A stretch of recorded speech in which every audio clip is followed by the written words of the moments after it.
everybody to Virginia Auto Showcase. We got entertainment for ladies and gents, film before live audience. Welcome everybody to Virginia Auto Showcase. Arts and music with guests at rock, Saturday nights at 11 o'clock.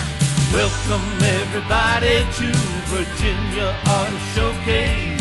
So sit on back, don't touch our dial, 1/2 hour to make you smile. Welcome everybody to Virginia Auto Showcase. Welcome everybody to Virginia Auto Showcase. Thank you. My name's Harry Clary. And my name is Rick Morris. And we put this show together because we wanted to showcase Virginia talent. There's a lot of talent here in Virginia. And boy, do we have a good show for you tonight.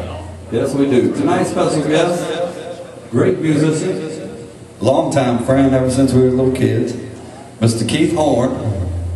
And we'd like to welcome Keith to the stage now.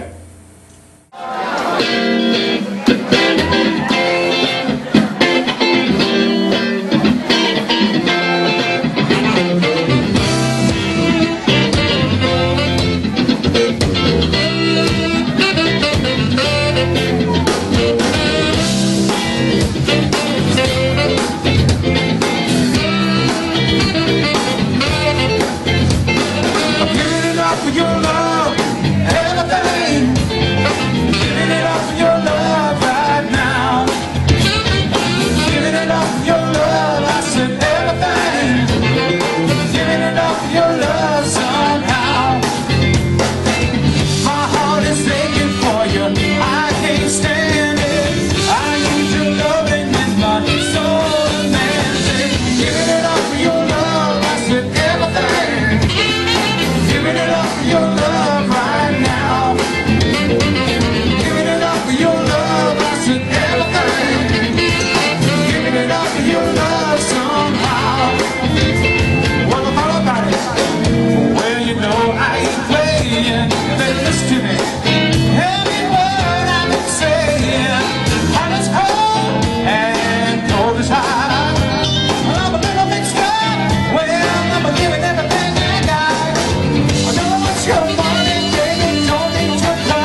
I might be a year or so older than a few of you out there, but I remember growing up, there was a lot of musical TV shows. I know you might be able to remember some of them, like Soul Train, American Bandstand, Shindig, Hullabaloo, Don Kirshner's Rock Concert, Midnight Special. That's what gave Rick and I the idea. There are no television shows here in Virginia before a live audience. Do you remember any of those shows, Keith? Oh, most definitely. Yeah? What's your favorite? Soul Train. Soul Train. Get down and get down. No, I used to like to see them come down the line. I thought that was cool. All right. Well, a lot of people have seen you play, but this is a chance to get to know you here. You want to tell the people a little bit about your background growing up around here? Sure. First, I was born in Petersburg, actually, but moved to Hopewell when I was 4.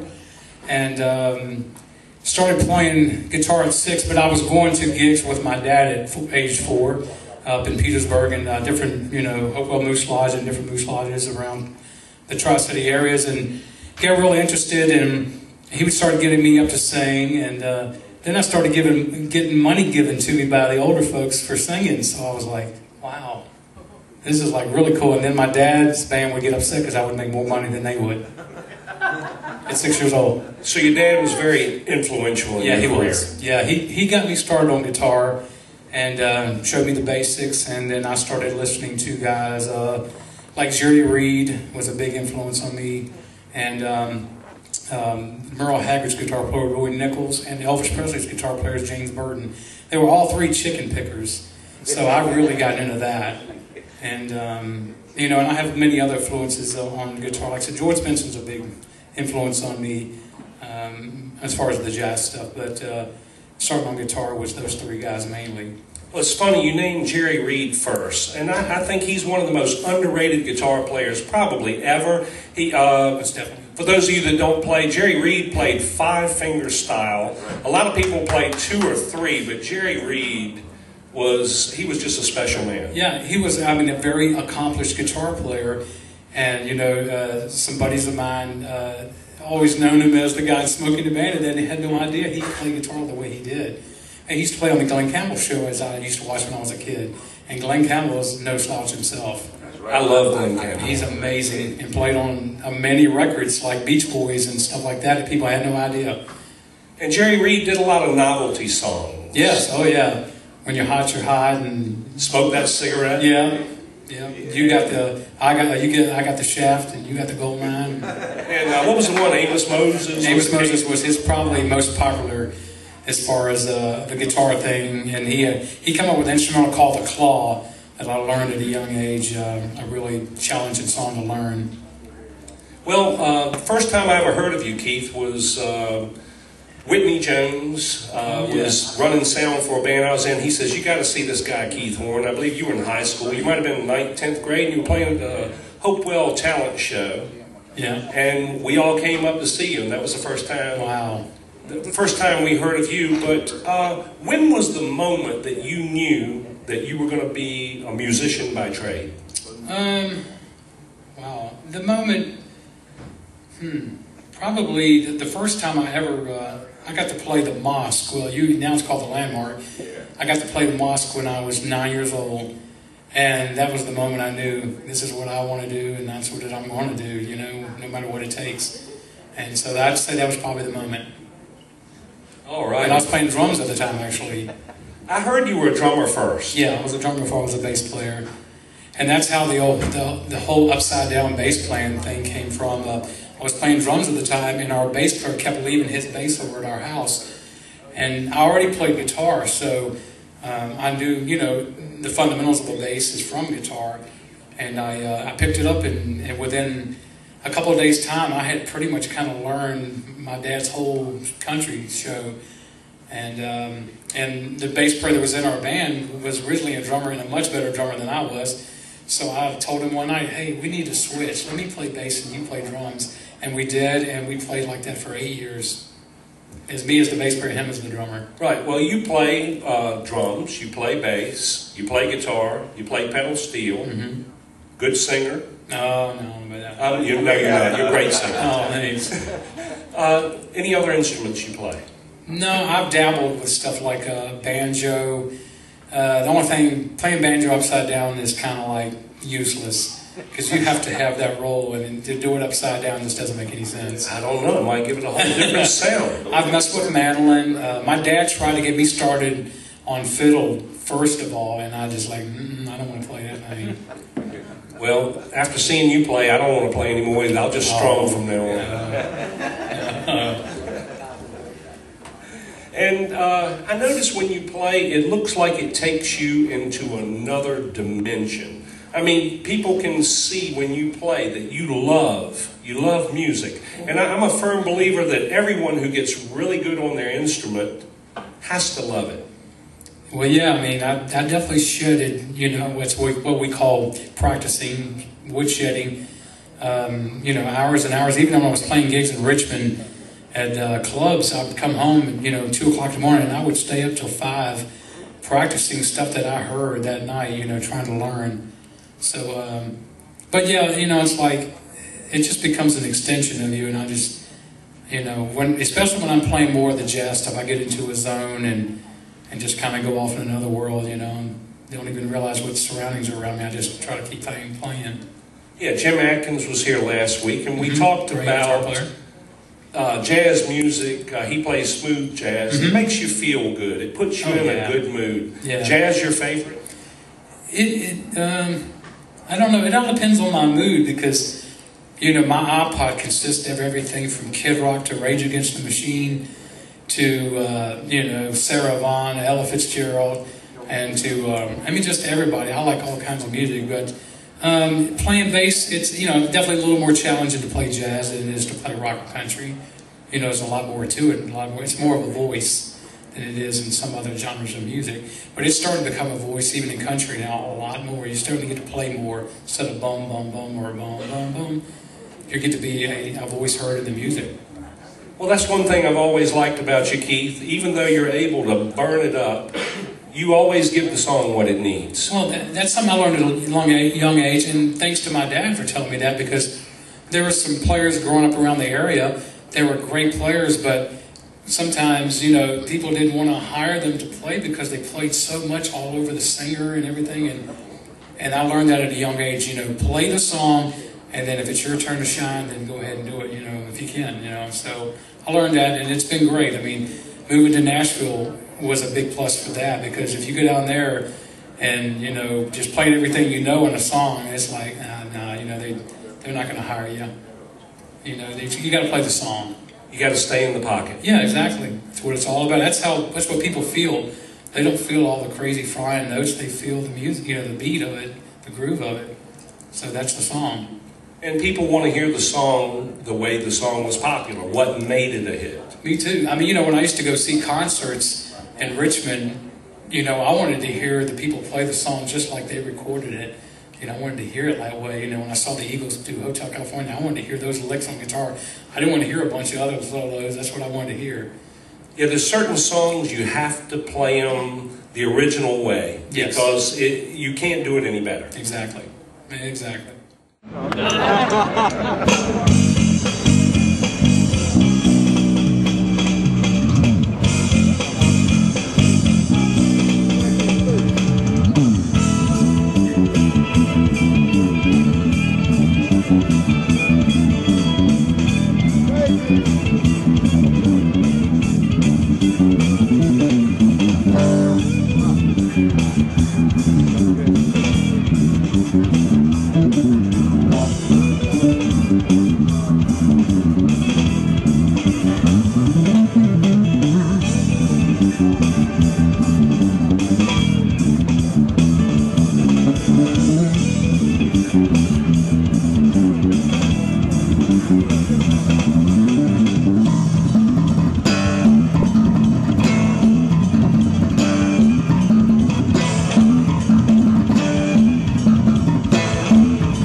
Keep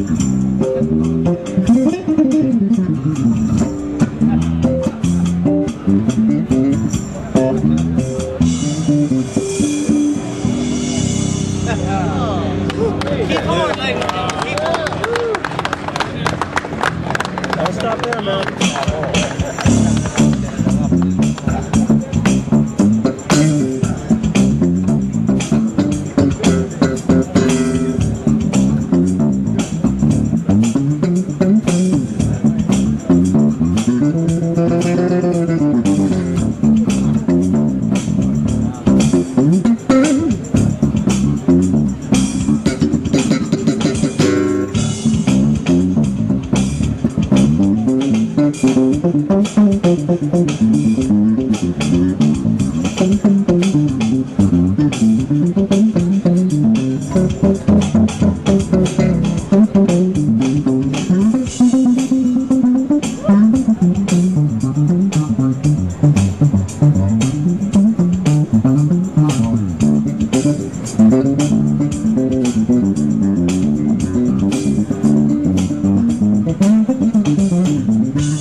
I've gone down the list of a lot of the people you played with, but to me, Peter Frampton would have been the bomb. It was. I don't think I've ever been starstruck by him. Even Waylon, I wasn't so starstruck when I met them. But when the first night I played with Peter Frampton, it hit me when we did "Do You Feel Like I Do?" because I used to listen to that song at my buddy's house, sleeping out in a tent in the yard, and thinking, "Oh my God, I'm actually playing with this guy." And I looked over at him, and I was just like a chill came over me. And it's a wonder I didn't mess up because I totally lost where I was at. But yeah, they're all legends, but he is just, that was the biggest live record of all time. That must have been surreal. It was. It was totally surreal. It was amazing. Because in my book, Peter Frampton has to be one of the best singer guitar players, songwriters out there. No doubt, no doubt. And, you know, I didn't realize how well-rounded of a guitar player he was until we got rehearsing, and we were playing all kinds of music during rehearsal, and he can play so much stuff. And, yeah, he's the better singer than I ever thought he was, too. He's an amazing singer and just a really cool guy. He's got a real great sense of humor. And, of course, being English, he's got that sense of humor to him. Well, honestly, it's been a thrill for me to play with any of those people you played with. Another one that comes to mind, Heart. I played in a Heart cover band one time, so I've played a lot of Heart songs. You played with Heart also, didn't you? Yeah, it was like little 45-date mini tour. And, yeah, that and Ann Wilson is my favorite. Well, her and Pat Benatar are neck and neck to me as far as favorite female rock singers. But Ann is just, wow, pipes she has. I mean, yeah, she's just amazing and got every record they ever did. And I was just, you know, we totally grew up on that. So, yeah, that was, you know, getting to play with them, too. And, I mean, and Nancy's no slouch herself. She's an amazing guitar player. No, she's not. She had a #1 hit with her singing lead vocals. Yes, amazing guitar player. Okay, and then a lot of people in here have heard of the band Lone Star. Yeah, they had quite a few. I think they had 12 or 13 #1 hits. They were a great bunch of guys, and I had known them for a long time. And it was the Trisha Yearwood tour. Well, I toured with Trisha for 5 years. She wanted to take a break. We had done the Garth Brooks tour, so about that time, Lone Star was looking for a high singing bass player, and I got the call and said, "Sure, I'll go out and play." And then I was with them for almost 2 years. Okay, and then there's Hot Apple Pie. Yeah, that was after the Lone Star. I was still in Lone Star when Hot Apple Pie got a record deal, and I actually got a call about it on the road that we had got signed to DreamWorks, and basically quit your gig because it's time to start, you know, getting things together. So, yeah, I'd never been in a band that had gotten a deal I was part of instead of just being a side guy, to be something that, you know, I could write in, I could, you know, just do everything that I do in, and it was quite an adventure. It was wonderful, you know, just to get to do it. I wish the band could have gone further. You know, just you got to have the right label, the right management. You got to have everything, and we didn't have any of it. And it's just, you know, you can't just go on talent alone. So you think Hot Apple Pie was the closest you've got to being Keith Horne? Exactly. Yes, most definitely. Well, you were talking about being a side man. I don't see you as a side man, but that's what you just called yourself. Me personally, I'm wondering, when are we going to see the Keith Horne album? with Keith Horne on vocals, Keith Horne writing all the songs. One day soon. Well, you know, that's me. I'm going to get off the road this year, pretty much stay home as much as I can, and that's what I want to work on, that kind of stuff where I have time to do it. So hopefully soon.